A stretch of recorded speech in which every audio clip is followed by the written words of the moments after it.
Hey, hey, hey, microphone check 1 2 1 2. I'm back at your boy Poe with part three of the Drake versus Kendrick Lamar battle. Now, a lot of stuff happened over the weekend. The last time we had this conversation, Kendrick had dropped the song 616, right? We were going through it, going back and forth and seeing who would respond, what and when. We knew Drake would come back, and he did come back. Kendrick also came back too. So it's been a couple and more back and forth since then. News is traveling really fast on this, so I wanted to take a couple days to see what happened so we could gather some new information and then speak accordingly. So Friday evening, Drake dropped the track "Family Matters." Very, very, very, very, very scathing song. Song was 7 minutes long and some change. It had three different beat changes, similar to what Kendrick did with Euphoria. And the fact of the matter is, it was a very, very, very strong track for me. Very strong track for me. Strong beats. I thought the beats got better as the song went on. So the last beat was the best. The first beat, though, was okay. Second beat was really good. Third beat was even better. Aggressive. Drake was aggressive on the mic. Said a lot of things to Kendrick, said some stuff to The Weeknd. I said a couple of lines, I think, for Rick Ross as well, a couple of songs for ASAP Rocky. So he was going at everybody. The big takeaways from that song was more allegations to Kendrick about allegations that he hit his wife. So that's a big thing, I think.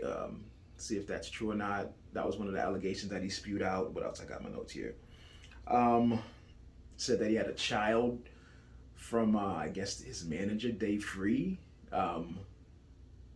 His wife had a child from his manager, Dave Free. So out of the two children that he has, Drake is claiming that one of them is not really Kendrick. So, and like I said in the last conversation that we had, the only way for Drake to come at Kendrick would be with this type of material, with this type of salacious TMZ type details, because on the bars, on the rap albums, there was nothing there to be had as far as Drake talking about Kendrick. So we knew this was coming, and that's what came.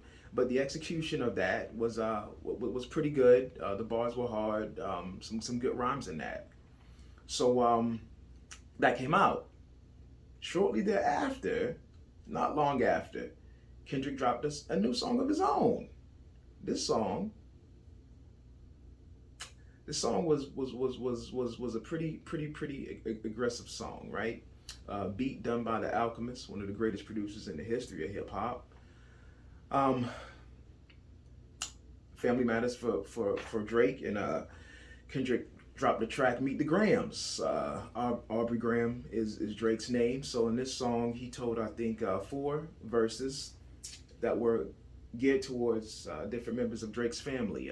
One to his son, Adonis, one to his mother, Sandra, one to his himself, Drake, at the end, and then one to his supposed daughter, who's supposed to be 11 years old, supposedly.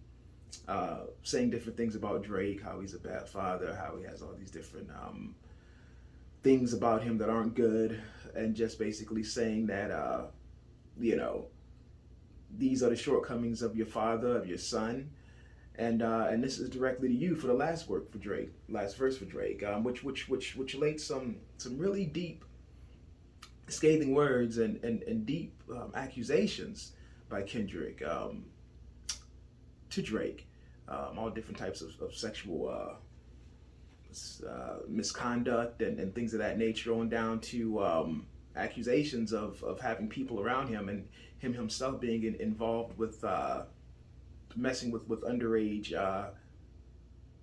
females, which is something that you can't walk back when you talk about those types of things. So that went down, and that was, I think, Friday evening. So again, we're going through it, still trying to dissect everything. Saturday comes, another song comes out by Kendrick. So he hits him with another song, right? Now this one has the last song, "Meet the Grams," had a very somber type beat, a very somber type flow on the song for Kendrick. So then he completely reversed course and hit up with a song called "Not Like Us," which was a traditional West Coast club banger, so to say, right? And he has some really good lines in this, more along the same lines of Drake, messing with underage girls and things of that nature was in the song, was the main thing that he's running with. So that's the main thing that's coming through this track. But except he did this track over a dance beat, right? So you can play this type of joint in the clubs, so hit him with a back-to-back, as he said that he would in Euphoria. So Meet the Grams, then Not Like Us. So everybody was waiting. Drake's got to come back. Drake's got to come back. So again, Drake did come back. I'm just going to skim over these songs. We're going to talk about the overarching theme and what this all means, right? So Drake came back last night around midnight and dropped another song, right? Which was called, what was the song called?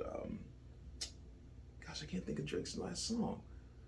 Drake's last song was called The Heart Part 6, right? Which, if you're a follower of hip hop, the Heart series is a series that Kendrick's put out. So he said, okay, well, let me just take this back and just let me steal Kendrick's thunder and put out a Heart version of myself. So the Heart Part 6, Drake goes in and talks about the allegations against him are false, about messing with underage girls, and goes to say a part of the song was defending himself. Like, I didn't do that, I didn't do this.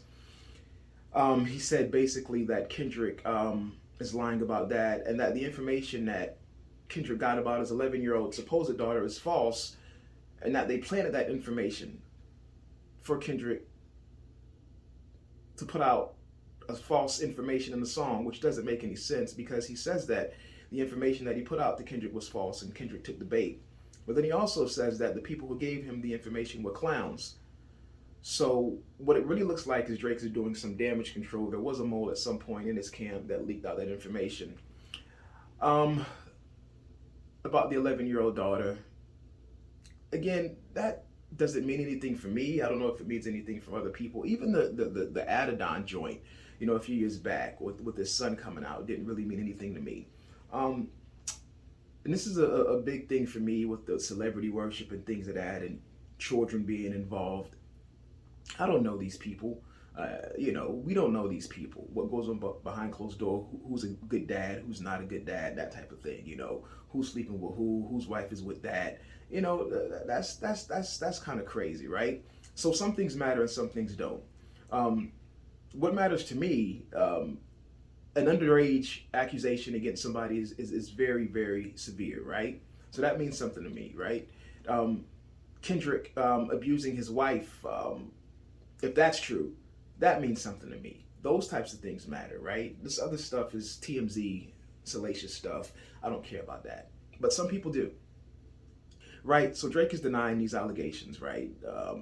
About that, right? But his reasoning doesn't really make any sense as to why he would plant some false information to someone so they can make a song about you and have people believing that for 2 days, and he says, I got you, but how did you get them?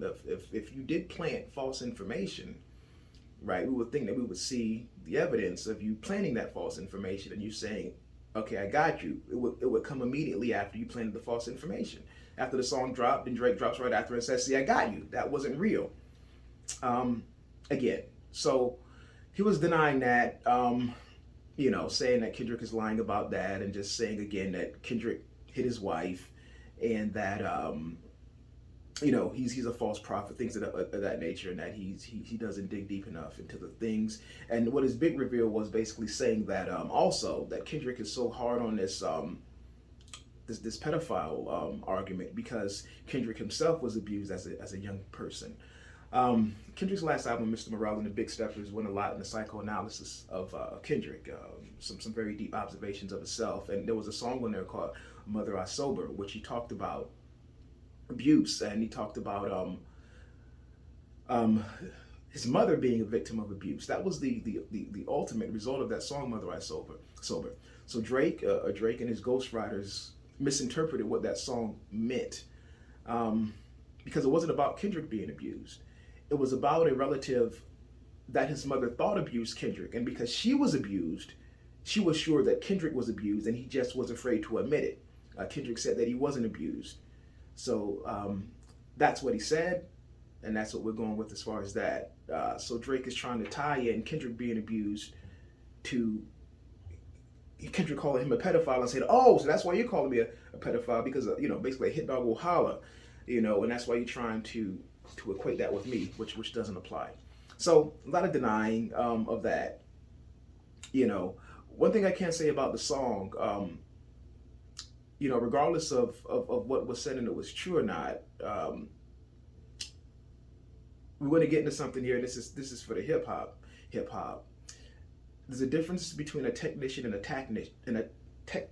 tactician.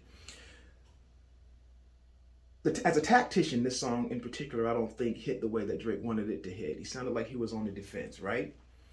I don't think the tactic made any sense as far as saying that we leaked that information, because I think it's just a straight up lie.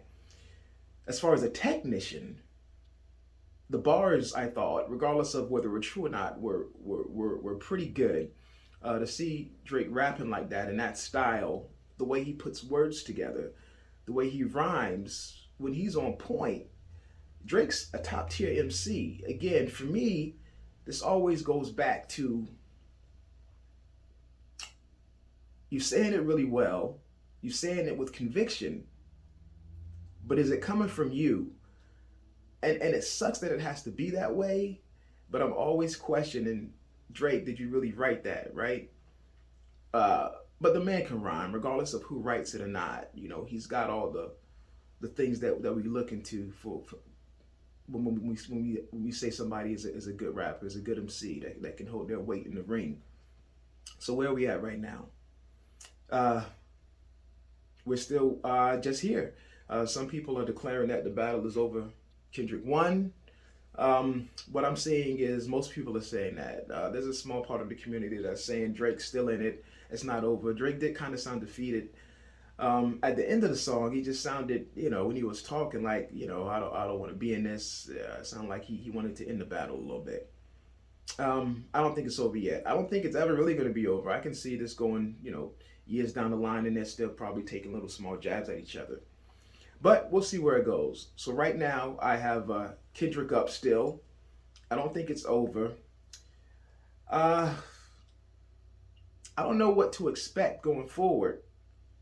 So all I can say is that we'll just keep covering this as the new information comes out, and new opinions will be voiced on the situation. Again, stay tuned for more details. I'll be putting stuff on the YouTube, and this got me back getting into the mood for hip hop again, right? So the responses have been good from the first two observations of the Kendrick versus Drake battle. Hopefully this third one is received well. And then I'll continue with exploration and discussion on the state of hip hop, where we've been, where we are, where we're going, So let's keep hip hop alive, and we'll see you soon. It's Poe. I'm out.